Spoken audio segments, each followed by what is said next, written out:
Vedant's Wellness Center, where food become your medicine. Call 905-944-664.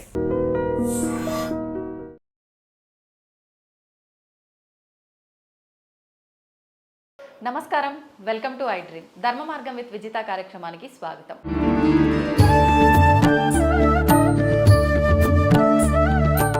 మనకు అతి త్వరలో ఉగాది రాబోతోంది. ఉగాది అనగానే మనందరికీ కూడా నూతన సంవత్సరం. మన హిందువులందరికీ ఎన్నో గొప్ప గొప్ప పండుగలు అనేవి ఉన్నాయి. అసలు ప్రత్యేకించి ఈ ఉగాది వెనకాల ఎటువంటి ఆంతర్యం ఉంది, మనం ఉగాది ఎందుకు జరుపుకోవాలి, కొత్త సంవత్సరంగా ఎందుకు భావించాలి, ఇలాంటి మరిన్ని విషయాలు ఇప్పుడు గురుగారితో మాట్లాడి తెలుసుకునే ప్రయత్నం చేద్దాం. ప్రస్తుతం మనతో పాటు ఉన్నారు ప్రముఖ ఆధ్యాత్మికవేత్త, ప్రవచనకర్త, ఋగ్వేద పండితులు సంతోష్ కుమార్ గణపాటి గారు మనతో పాటు ఉన్నారు. ఇప్పుడు వారితో మాట్లాడి మరిన్ని విషయాలు తెలుసుకుందాం. నమస్కారం అండి. మంగళం మాతండి. ఎలా ఉన్నారండి? బాగున్నానమ్మా, మీరు బాగున్నారా? చాలా బాగున్నాను, సంతోషం. నిజంగా మీ ద్వారా నేను పెద్ద ఆయన్ని గణపతి సచ్చిదానంద స్వామి వారిని ఇంటర్వ్యూ చేయడము, అదంతా కూడా సక్సెస్ అవ్వడము నిజంగా చాలా ఆనందంగా ఉంది. నాకు కూడా చాలా మంది అప్రిషియేషన్స్ ఇవ్వడం జరిగింది వాటి వల్ల. అంతా మీ వల్లే. చాలా సంతోషం అండి. అంటే వారి అనుగ్రహం అండి. నేను అడిగాను స్వామీజీ మీరు ఇస్తే బాగుంటుందని, కానీ వారు ఇవ్వాలని లేదు, కానీ వారికి ఇవ్వాలనిపించింది. అందువల్ల అది వారి అనుగ్రహం, వారి యొక్క ఉదార భావం అండి. ఎందుకంటే పెద్ద పెద్ద ఛానళ్ళ వాళ్ళు వచ్చినా ఒక్కొక్కసారి వారు ఇవ్వరు. వారికి మనస్సు కంటే యోగులకి మనస్సు మనం అంచనా వేయలేం కదండి. కానీ అవాళ మీకు ఇస్తానని వెంటనే చెప్పారు, ఇచ్చారు. మీ అదృష్టం, మీ పుణ్యం, ఆయన గొప్పదనం. సమయం కూడా అర్ధగంట అన్నది ఆ 2 గంటల దగ్గరలో వెళ్ళిపోయింది. నిజంగా చాలా ఆనందం. అది మీ అదృష్టమే నిజంగా. నాకు అది ముందుగా మీకు నూతన సంవత్సర ఉగాది శుభాకాంక్షలు అండి. తప్పకుండానండి, మీకు కూడా విశ్వావసనామ సంవత్సర ఉగాది శుభాకాంక్షలు. థ్యాంక్ యూ అండి, థ్యాంక్ యూ. అయితే మనం మాట్లాడుకోబోయే టాపిక్ కూడా ఉగాది గురించి. మీరు అన్నట్టుగా శ్రీ విశ్వవసునామ సంవత్సరంలో అడుగు పెట్టబోతున్నాం. క్రోధీనామ సంవత్సరంలో నుంచి ఎలా ఉండబోతోంది ఈ విశ్వవసునామ సంవత్సరం అంతా కూడా? మనకండి ఇప్పుడు నడుస్తున్న సంవత్సరం క్రోధినామ సంవత్సరం, రాబోయేది విశ్వావసునామ సంవత్సరం. మన కిందటి సంవత్సరం పంచాంగ శ్రవణంలో చెప్పుకున్నాం, క్రోధి పేరులోనే క్రోధం ఉందండి. దానికి తగ్గట్లుగానే ఇంటింటా గొడవలు.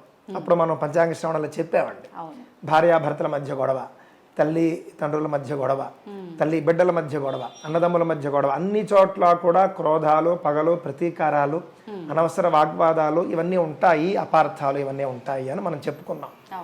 క్రోధినామ సంవత్సరం అంతర్జాతీయంగా కూడా మనం చూస్తే దేశాల మధ్య యుద్ధాలు, దేశాధ్యక్షుల మధ్య కూడా సంభాషణ క్రోధాత్మకంగా జరగడం ఇవన్నీ మనం చూసాం. రాబోయే సంవత్సరం అండి మంచి శుభవార్త చెప్పబోతున్నాను నేను. విశ్వావసు అన్నారు. ఈ విశ్వావసు అనే పేరు గంధర్వుడి పేరు. ఏకాదశ గంధర్వగణాలు అని ఉంటారండి, 11 గంధర్వగణాలు. అందులో విశ్వావసు గంధర్వుడు ఒక ఆయన. గంధర్వుడు సహజంగానే మీకు గంధర్వులు అని అంటే వాళ్ళు ప్రేమ కారకులు.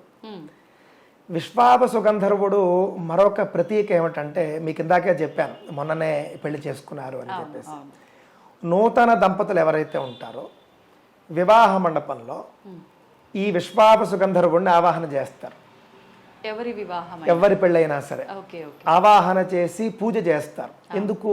ఈ దంపతుల మధ్య ప్రేమను పుట్టించి పెంచే బాధ్యత ఆయన. చాలా పెద్ద బాధ్యత, చాలా పెద్ద బాధ్యత. వీళ్ళకి పెళ్ళి అయిపోయిన తర్వాత ఒక 3-4 రోజులు జరగవలసినవి జరిగిపోయిన తర్వాత, ఇంకా నీ పని పూర్తయింది నాయన, నువ్వు బయలుదేరు, వేరొక కొత్త జంటను నువ్వు చూసుకో అని వేదమంత్రంలోనే స్వయంగా చెప్పి ఉద్వాసన చేస్తాం. ఆ విధంగా ఈ విశ్వావసు గంధర్వుడు అనేటటువంటి ఆయన దంపతుల మధ్యనే ప్రేమను పుట్టిస్తాడు అని అంటే కనుక సాధారణ వ్యక్తుల మధ్య మరింతగా పుట్టిస్తాడని చెప్పుకోవాలి. ఎందుకు అనంటే ఇంటింటా కూడా మాట అనుకుంటూ ఉంటారు, గొడవలు అవుతూ ఉంటాయి, భార్యాభర్త మళ్ళీ కలిసిపోతూ ఉంటారు. అలాంటి వాళ్ళనే కలపగలిగే శక్తి ఆయనకి. అలాంటిది ఇంకా లోకంలో ఆయన శక్తి ఎలా చూపిస్తాడో చూడండి. కావున మొట్టమొదటి విషయం నేను అనుకోవడం, ఈ విశ్వావసునామ సంవత్సరం ప్రజల మధ్య ప్రేమాభిమానాలు పెంచేదిగా ఉంటుంది, దేశాల మధ్య మైత్రి పెంచేదిగా ఉంటుంది అని నేను భావిస్తూ ఉన్నానండి.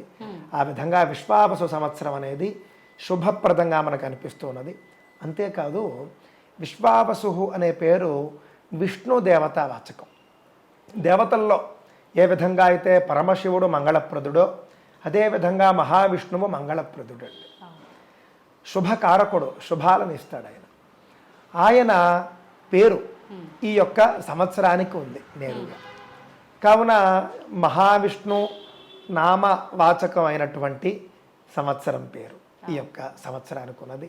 కావున అన్ని రకాలుగా మనకు శుభాలు కనిపిస్తున్నాయి. మరొక మాట చెబుతాను నేను మీకు. విశ్వావసునామ సంవత్సర ఫలం చెబుతూ సర్వత్ర జాయతే క్షేమం అన్నారు. సర్వత్ర అన్ని చోట్ల కూడా జాయతే క్షేమం, క్షేమం వర్ధిల్లుతుంది, అభివృద్ధి చెందుతుంది, పుడుతుంది, అంటే అందరికీ క్షేమం కలుగుతుంది అని సంవత్సర ఫలంలో మనకు కనిపిస్తుంది. సర్వశస్య మహార్ఘత అన్నారు. శస్యం అంటే పంటలండి. పాడి పంటలన్నీ కూడా మంచి లాభాల్లో ఉంటాయి, దిగుబడులు బాగుంటాయి, పాపం రైతులు సంతోషపడతారు. సర్వశస్య మహార్ఘత. ఏది బాగుండి ఒడిదొడుకులు ఉన్నా ఈ రైతుల విషయానికి వచ్చేసరికి ప్రతిసారి పాపం ఎంత కష్టం అండి. ఆకలి అంటే మనకు కడుపు నింపేది వాళ్ళు బాగోలేకపోతే రైతు బాగుంటాడు. ఈ సంవత్సరం విశ్వావసౌ వరారోహే కార్పాసస్య మహార్ఘత అని కూడా అన్నారండి. కార్పాసం అంటే కాటన్ అండి. ప్రతి పంటలకు బాగా దిగుబడి ఉంటుంది. అంటే కేవలం ప్రత్తనే మనం చెప్పాలి, కాటన్కి సంబంధించినటువంటివి మటుకు. కావున వాటి పంటలకు కూడా అద్భుతమైన దిగుబడి. ప్రతి మిల్లులు, ప్రతి రైతులు, ప్రతి వ్యాపారస్తులు వీళ్ళంతా కూడా అద్భుతమైనటువంటి లాభాలను పొందుతారు. అద్భుతమైనటువంటి దిగుబడి వాళ్లకు ఉంటుందండి.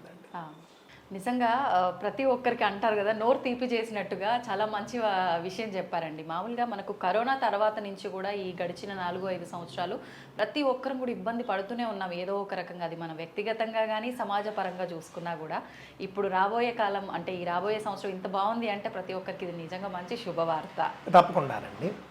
అంటే మనం ఏదైనా ఒక పని పాజిటివిటీతో మొదలు పెట్టాలనేది సనాతన ధర్మం చెబుతుందండి. అందుకే మంగళవాచకాలు అంటారు, మంగళాశాసనాలు అని కూడా అంటారు. ఏదైనా మీరు కార్యక్రమం చూడండి, ఏ వైదిక కార్యక్రమం అయినా హిందూ ధర్మంలో మంగళ మంత్రాలతో మొదలవుతుంది.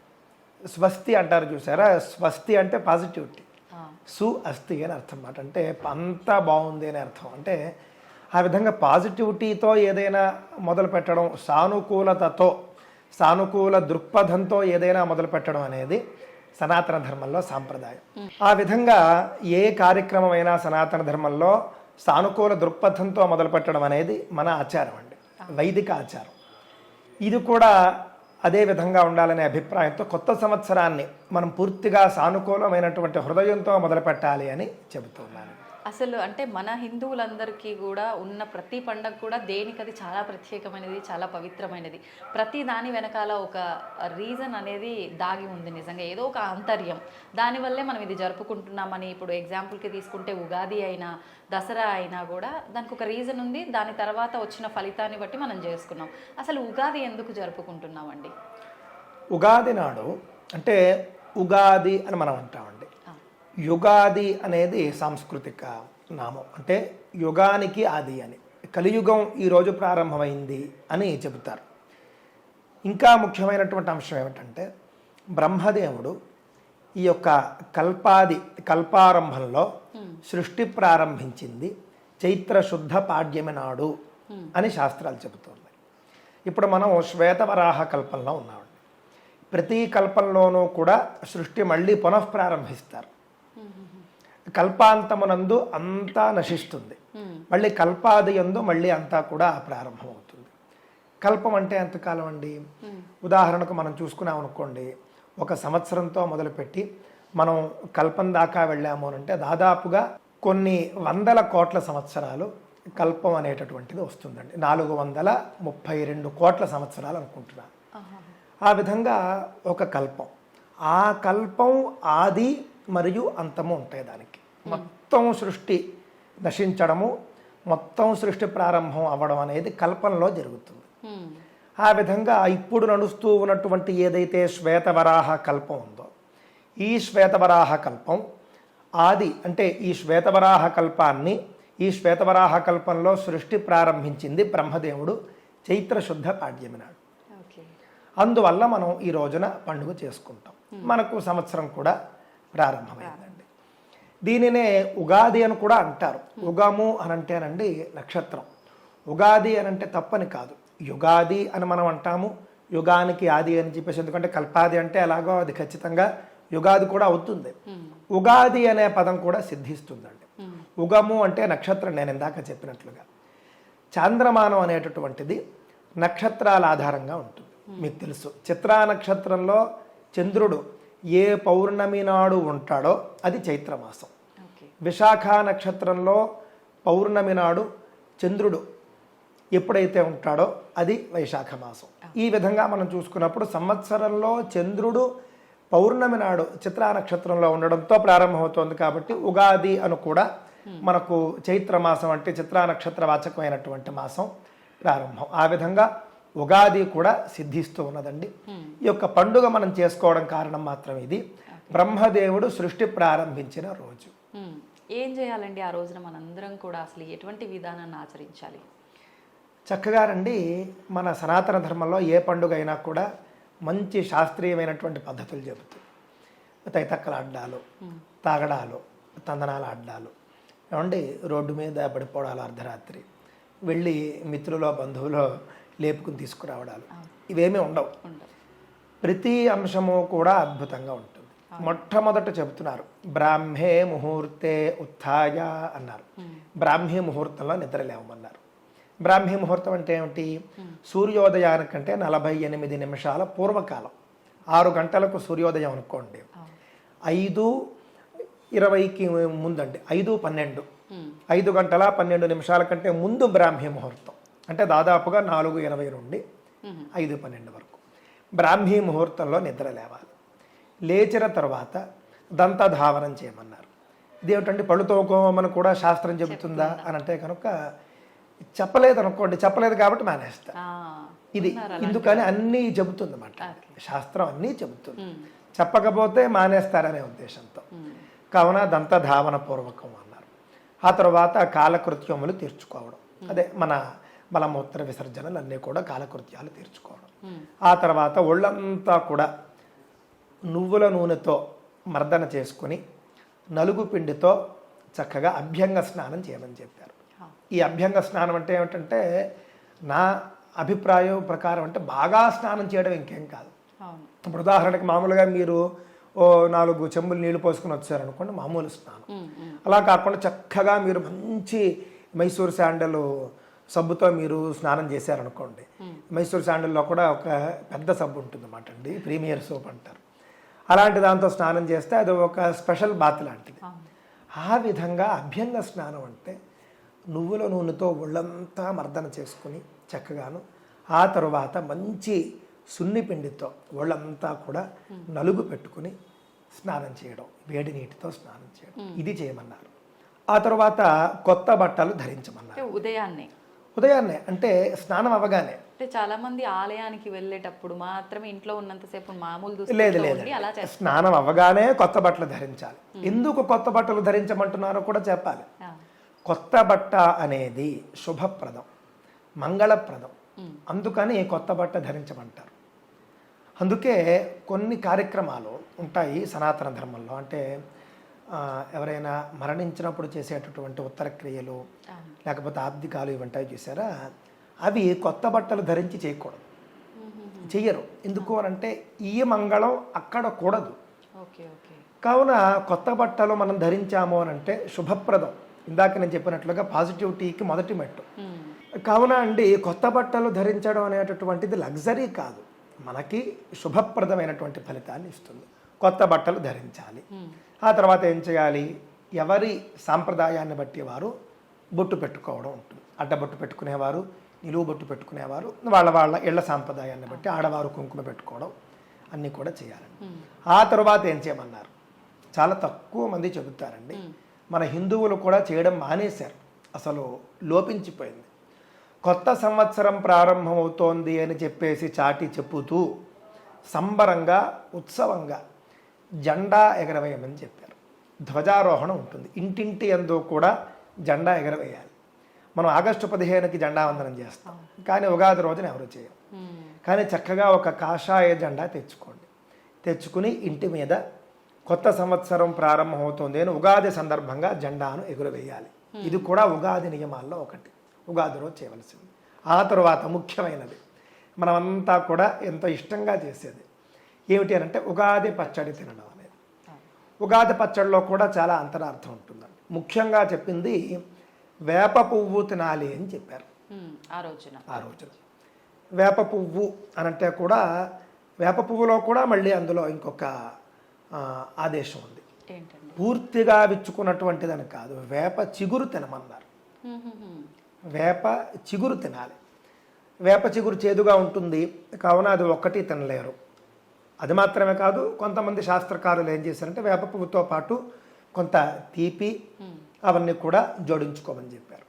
ఆ విధంగా మనకు సాంప్రదాయంలో 6 రుచులతోనూ కలిసినటువంటి ఒక ఉగాది పచ్చడి వచ్చింది. పులుపు, తీపి ఇవన్నీ చేర్చుకోమని మనకి శాస్త్రంలో ఉంది.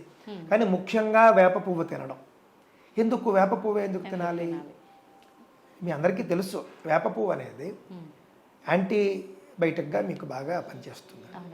మీరు చూడండి, నేను చాలా చోట్ల చూశానండి, ఎండలు బాగా ఉండేటటువంటి ప్రదేశాల్లో అన్ని చెట్లు ఎండిపోయి ఉంటాయి, వేప చెట్టు మాత్రం పచ్చగా ఉంటుంది.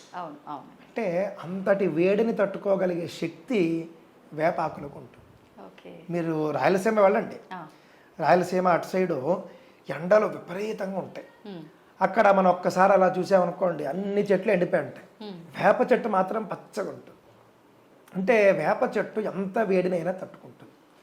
ఎండాకాలం ప్రారంభమవుతుంది కాబట్టి మానవ శరీరం కూడా ఆ వేడిని తట్టుకునే శక్తిని సంపాదించుకోవాలి అంటే కనుక వేప పువ్వు తీసుకోవాలి. అంతేనా ఏమిటండి, ఒకరోజు వేప పువ్వు తింటే మొత్తం 4 మాసాలు అయిపోతుందా అని అంటే కనుక అలా కాదు. ఆ వేప పువ్వు తినడం అనే అలవాటు ఉంటే కనుక వేప చెట్లు పెంచుతాం. వేప చెట్లు పెంచడం అనేటటువంటి అలవాటు ఉంటే కనుక వేప చెట్టు, వేప ఆకు ఇదంతా మన జీవన విధానంలో భాగం అయిపోతుంది. ఆ విధంగా వేపను మన జీవితంలో భాగం చేశారు. ఆ విధంగా వేప పువ్వుతో కూడినటువంటి ఉగాది పచ్చడిని మనం తినాలి. అయిపోయింది. అయిపోయిన తర్వాత ఏం చేయాలి? బంధువులు వస్తారు, చక్కగా అంతా మనం చేసుకుంటాం. ఇంకొక ముఖ్యమైనది ఉందండి, ప్రపాదానము అనేది ఉగాది రోజునే మొదలు పెట్టాలి. అంటే దానాలకి ప్రపాదానం అని అంటే ఏమిటంటే, ప్రపా అనంటే పానీయశాల అన్నారు. అంటే ఏమిటి? చలివేంద్రం. మనమంతా చలివేంద్రాలను చూస్తూ ఉంటాం, మీకు తెలిసి ఉండే ఉంటుంది. పందిళ్ళు వేస్తారు. పందిళ్ళు వేసి కుండలతో నీళ్లు పెట్టి చక్కగా రోడ్లకు అటు ఇటు కూడా చాలామంది స్వచ్ఛందంగా ఉచితంగా పంచిపెడుతూ ఉంటారు నీళ్లు. బాటసార్లు అందరూ కూడా వచ్చేటటువంటి వాళ్ళు అక్కడికి వెళ్ళి తాగుతారు. నీళ్లు వ్యాపారం కాని రోజులవి. నేడు నీళ్లు వ్యాపారం అయిపోయాయి. నాటి రోజుల్లోనే అలా చేయడం అనేది పుణ్యం అని అంటే, నేటి రోజుల్లో మహాపుణ్యం. డబ్బులు ఇస్తేనే కానీ నీళ్లు దొరకని చోట నువ్వు ఉచితంగా చలివేంద్రం పెట్టి నువ్వు కనుక నీళ్లు ఇస్తూ ఉన్నావు అని అంటే నీకు వచ్చేటటువంటి పుణ్యం చెప్పాలండి. అందుకని ఉగాది నాడు ప్రపాదానము అని చెప్పారు. ప్రప అంటే పానీయశాల, పానీయశాల అంటే చలివేంద్రం. దానికి శ్లోకం చెబుతూ ఉన్నారు. ప్రపేయం సర్వసామాన్య భూతేభ్య ప్రతిపాదిత అన్నారు. ఈ యొక్క చలివేంద్రాన్ని నేను పెట్టడం ద్వారా భూతేభ్య, కేవలం మనుషులు తాగడం కోసం పెట్టడం లేదు, అన్ని భూతముల కోసము, అన్ని ప్రాణుల కోసము పెడుతున్నాను. మనం చూసుకుంటే కనుక ఈ యొక్క వసంత ఋతువుతోనే మనకు ఎండలు మొదలైపోతాయి. పక్షులు, జంతువులు, కోతులు, ఆవులు, గేదెలు, మేకలు వీటన్నిటికీ దాహం వేస్తూ ఉంటుంది. కావున చలివేంద్రం లోపల కుండల్లో మనుషులు తాగడానికి నీళ్లు అవి ఏర్పాటు చేసి, చలివేంద్రం బయట ఒక గోళం లాంటి దాంట్లో జంతువులకు, పక్షులకు కూడా నీటిని ఏర్పాటు చేయమన్నారు. ఈ విధంగా ప్రపాదానము అనేది ఉగాదితో మొదలుపెట్టి 4 మాసాల వరకు చేయమన్నారు. అంటే వసంత ఋతువు మరియు గ్రీష్మ ఋతువు 2 ఋతువులు చేయమన్నారు. దానివల్ల ఫలితం ఏమిటిట? మరి ఫలితం కూడా చెప్పాలి కదా. మీరు చేయమంటున్నారు, చేసేస్తాం, మాకు ఫలితం లేకపోతే మేము చేయం. సాధారణంగా కొంతమంది మహాత్ములు ఉంటారండి, వాళ్లకు ఫలితం అక్కర్లేదు. మేము ఒకరికి నీళ్ళు ఇచ్చినటువంటి ఆ యొక్క సంతృప్తి మాకు చాలు అని కొంతమంది ఉంటారు, వాళ్ళ కోసం చెప్పటం. కానీ కొంతమంది ఫలితం కోరుకుంటారు. ఏమిటి ఫలితము అని అంటే కనుక పితృదోషాలు పరిహారం అవుతాయి, పితృదేవతలు సంతసిస్తారు. చాలా పెద్ద విషయం అండి. నేటి రోజుల్లో పితృదోషాలు పొలోమని మనకు కనిపిస్తుంది. మాట్లాడితే పితృదోషం, చాలామంది పండితుల దగ్గరికి వెళ్తే జాతకంలో మరి పితృదోషం ఉంటే జాతకంలో కనిపిస్తుంది, వాళ్ళు లేనిది చెప్తున్నారన్న అభిప్రాయం కాదు. ఆ పితృదోషానికి పరిహారం ఏమిటి అంటే వీళ్ళు పాపం చాలా ఖర్చుతో కూడుకున్నది అని చాలా ఇబ్బంది పడతారు. అలా కాకుండా శాస్త్రంలో చెప్పిన పరిహారాలు నారాయణ బలి లాంటివి చేసుకునేవాళ్ళు చేసుకోండి. కానీ ఇది కూడా చాలా ముఖ్యమైనది, సద్యఫలం ఇది. మీకు ఇమీడియట్ ఎఫెక్ట్ అంటారు చూసారా, పూర్తి ఫలితం వస్తుంది, మీకంటే తక్షణమే మీకు ఫలం వస్తుంది. ఖచ్చితంగా పితృదేవతలు దీనివల్ల సంతసిస్తారు. మీకు శ్లోకం కూడా చెబుతా. ప్రపేయం సర్వసామాన్య భూతేభ్య ప్రతిపాదిత అని చెప్పి తృప్యంతి పితర సర్వే అని అన్నారండి. పితృదేవతలందరూ కూడా దీనివల్ల తృప్తి చెందుతూ ఉన్నారు అని చెప్పేసి చాలా అద్భుతమైనటువంటి ఈ శ్లోకం ద్వారా మనకేమర్థమవుతూ ఉన్నది అని అంటే కనుక తృప్యంతు చ పితామహాః ప్రధానాత్ పితర సర్వే తృప్యంతి చ పితామహాః అన్నారు. చాలామంది ఇళ్లల్లో కొంచెం మా పెద్దవాళ్ళకి సంబంధించిన కార్యక్రమాలు సరిగ్గా జరగలేదండి, అదేమన్నా దోషమేమో అని మాకు అనిపిస్తోంది అన్న వాళ్ళందరూ ఇది చేసుకోండి. సరే బాగానే ఉందండి, మేము చేసుకుంటాము. కానీ చలివేంద్రం అనేది ఖర్చుతో కూడుకున్నది కదండి. ఒక పందిరి వేయించాలి, పందిరిలో అన్ని ఏర్పాట్లు చేయాలి, దాన్ని నిర్వహించడానికి మనుషుల్ని పెట్టాలి, అర్థబలం ఉండాలి, అంగబలం ఉండాలి. మరి సాధారణ మధ్యతరగతి ప్రజలు పేద ప్రజలు చేయలేరు కదండి. మరి మా సంగతి ఏమిటండి అని అడుగుతారు. అప్పుడు ఇంకోటి చెప్పారు, ఉదక కుంభదానము అన్నారు. ఉదక కుంభము అంటే ఏం లేదు, నీటి కుండ అని అర్థం. ఉదాహరణకు నీటి కుండ కూడా కాదు, ఒక చెంబుతో నేను మీకు నీళ్ళు ఇచ్చాను అనుకోండి, ఉదక కుంభదానం. ఆ విధంగా చలివేంద్రాన్ని స్థాపించే శక్తి లేని వాళ్ళు ఉదక కుంభదానం చేయమన్నారు. నేటి రోజుల్లో స్పష్టంగా చెబుతూ ఉన్నారు, వాటర్ బాటిల్స్ మీరు దానం చేయొచ్చు చక్కగా. 1 litre, 1/2 litre, 1/2 litre water bottles కూడా మనకు దొరుకుతూ ఉన్నాయి. ఆ విధంగా వాటర్ బాటిల్ చక్కగా మీరు కేసులు కొనుక్కోండి. మీకు ఎక్కడ ఎవరు దాహంతో బాధపడుతున్నారనిపిస్తే వాళ్ళకు దానం చేయండి. ఇది కూడా మీకు అద్భుతమైనటువంటి ఫలితాన్ని ఇస్తుంది. పైగా ఈ ఉదక కుంభాన్ని అన్నారండి ధర్మఘటము అన్నారండి. దానికి కూడా మనం ఒకసారి శ్లోకం చూసుకుంటే, ఏష ధర్మఘటో దత్తః బ్రహ్మ విష్ణు శివాత్మక అస్య ప్రధానాత్ సకలాః మమ సంతు మనోరథాః అన్నారు. దీని అర్థం ఏమిటి? ధర్మఘటం ఇది. ఈ యొక్క నీటి బిందె, నీటి కొండ, వాటర్ బాటిల్ ఏదైతే నువ్వు ఇస్తున్నావో దానికి ధర్మఘటము అని పేరు. అది ఇవ్వడం ద్వారా ఆ ధర్మఘటం అంట అందులోని బ్రహ్మ విష్ణువు శివుడు ఉంటారని చెబుతున్నారు. ఎంత అద్భుతమో చూడండి. నిజంగా ఉంటారు దాంట్లో, మనం ఏదో చెబుతున్నారు కబుర్లు అనుకోకూడదు. అది ఇవ్వడం ద్వారా మన కోరికలు తీరుతాయని చెబుతూ ఉన్నారు. మమ సంతో మనోరథాః. కావున అది చేయలేని వాళ్ళు ఇదైనా చేయండి, ఒక్కరోజైనా చేయండి. 15 రూపాయలు 20 రూపాయల బాటిల్ ఉంటుంది, ఒక్కసారైనా దానం చేయండి శక్తి ఉన్నవాళ్ళు. రోజు చేస్తే మరీ మంచిది. ఇది మనకు ఉగాది నాడు చేయవలసినటువంటి కార్యక్రమాలండి. అందరికీ అందుబాటుగా ఉండేటట్టు అన్ని అవకాశాలు కూడా మన సనాతన ధర్మంలో పెద్దవాళ్ళు కల్పించారు. నిజంగా ఒక దానం చేయమన్నారంటే అరే మాకు స్తోమత లేదు, మాకే పరిస్థితి బాగాలేదు, ఎలా దానం చెయ్యాలి, అటువంటి వారికి నిజంగా అన్ని రకాల ఆప్షన్స్ ఉన్నాయి. అవునండి, సంతోషం అండి. మీకు చివరగా ఉగాది గురించి ఉగాది పచ్చడి తింటూ చెప్పవలసినటువంటి శ్లోకం ఏమిటి చెప్తాను. ఉగాది పచ్చడి తీసుకుంటూ చెప్పవలసినటువంటి శ్లోకం ఏమిటంటే, శతాయుర్వజ్రదేహాయ సర్వసంపత్కరాయ చ సర్వారిష్ట వినాశాయ నింబ కంబళ భక్షణం, నింబ కందళ భక్షణం అన్నారండి. ఏమిటి అని అంటే కనుక శతాయు, ఈ పచ్చడి తినడం ద్వారా 100 ఏళ్ల ఆయుష్ కలుగుతుంది అని, వజ్రదేహం వంటి శరీరం వస్తుంది అని, సర్వ సంపత్తులు మనకు కలుగుతాయని, అదేవిధంగా సర్వారిష్టములు కూడా నివారమవుతాయి అని చెప్పబడుతున్నది. నింబ కందళ భక్షణం అని చెప్పడం జరిగింది. నింబ అంటే వేప, కందళము అంటే చిగురు, దాన్ని తినమని చెప్పారన్నమాట. ఈ శ్లోకాన్ని చెబుతూ ఉగాది పచ్చడి తీసుకోవడం అనేది సాంప్రదాయం. ఆ తరువాత ఉగాది నాడు ఖచ్చితంగా చేయవలసినటువంటిది మరొకటి చెబుతూ ఉన్నారు. అదే పంచాంగ శ్రవణం అండి. మొత్తం సంవత్సరం ఏ విధంగా ఉండబోతోంది, సంవత్సర ఫలితం ఎలా ఉంటుంది, మంచి చెడు, ఆదాయ వ్యయాలు, రాజపూజ్య అవమానాలు, ఇవన్నీ కూడా మనం ఈ రోజుల్లో 360 రోజులు వింటున్నామండి. కానీ ఉగాది రోజున సంవత్సరానికి తగిన ఫలం వినమని శాస్త్రం చెబుతూ ఉన్నది. ఆ విధంగా మనం పంచాంగ శ్రవణంతో ఈ పండుగ కొనసాగుతూ బంధువులందరూ వస్తారు, పిండి వంటలు అవన్నీ కూడా వండుకుంటాము, ఆనందంగా గడుపుతామండి. ఇది ఉగాది చేసుకోవలసినటువంటి విధానం.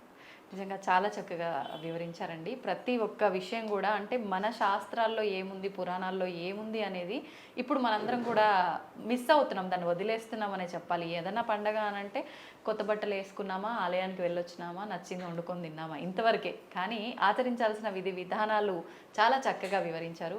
ధన్యవాదాలు. మరొక్కసారి మీకు శ్రీ విశ్వవసునామ సంవత్సర ఉగాది శుభాకాంక్షలు. మంగళం మహతు. స్వస్తి.